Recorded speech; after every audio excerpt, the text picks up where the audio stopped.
স্ত্রী ও মেয়ের সামনে মাথা হেঁট ধোনির। হায়দরাবাদের কাছে ৬ উইকেটে হার চেন্নাইয়ের। মুস্তাফিজবিহীন আরও একটি হার দেখতে হলো চেন্নাই সুপার কিংসের। মুস্তাফিজ যে দলের একটা ভরসার নাম সেটাই প্রমাণ হলো আরও একবার। টানা ২ ম্যাচ হেরে কিছুটা চাপিয়ে রইল সিএসকে। অন্যদিকে আগের ম্যাচে পরাজয়ের স্মৃতি ভুলে ঘুরে দাঁড়ালো হায়দরাবাদ। গতবারের চ্যাম্পিয়নদের হারিয়ে নতুন করে অক্সিজেন পেয়ে গেল প্যাট কামিন্সের দলেরা। এদিন গ্যালারিতে বসেছিলেন সাক্ষী ধোনি, পাশে মেয়ে জিভা। বাবা এখন আর দলের অধিনায়ক নেই, তাতে কি হয়েছে? চেন্নাই সুপার কিংসের জয়ের প্রার্থনা করছিল যেন একত্রিত।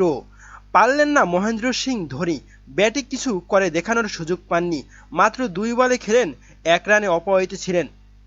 ধোনির ব্যাটিংয়ের সেভাবে সুযোগ না পাওয়ার রাতে নিষ্প্রভ রইল তার দল চেন্নাই সুপার কিংস।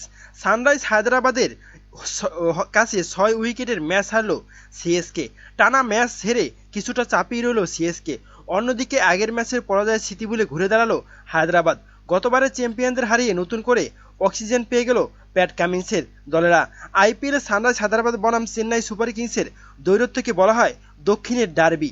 এদিন নিজামের শহর সানরাইজ হায়দরাবাদ, অন্যদিকে চেন্নাই সুপার কিংস।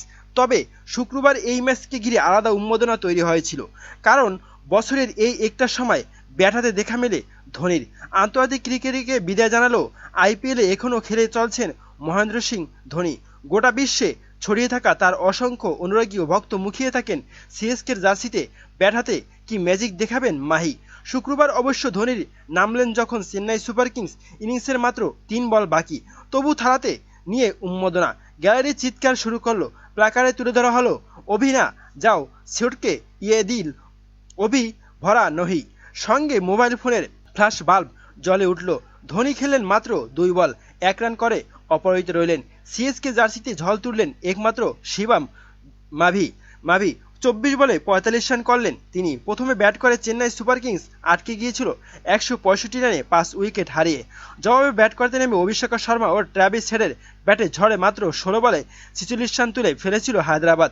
৩৬ বলে ৫০ রান করে মার্করাম ১১ বলে বাকি থাকতেই মাত্র ৪ উইকেট হারিয়ে লক্ষ্য পূরণ হায়দরাবাদের। তবে এদিন মুস্তাফিজ ছিলেন না দলের সঙ্গে। তবে মুস্তাফিজ না থাকাটা যে দলের অফ ফর্ম বয়ে আনছে সেটা এক প্রকার নিশ্চিত বলা যায়। মুস্তাফিজ থাকলে দলে একটা অন্যরকম মুভমেন্ট আসে, আর মুস্তাফিজ না থাকলে দলের অন্যরকম একটা মুভমেন্ট আসে।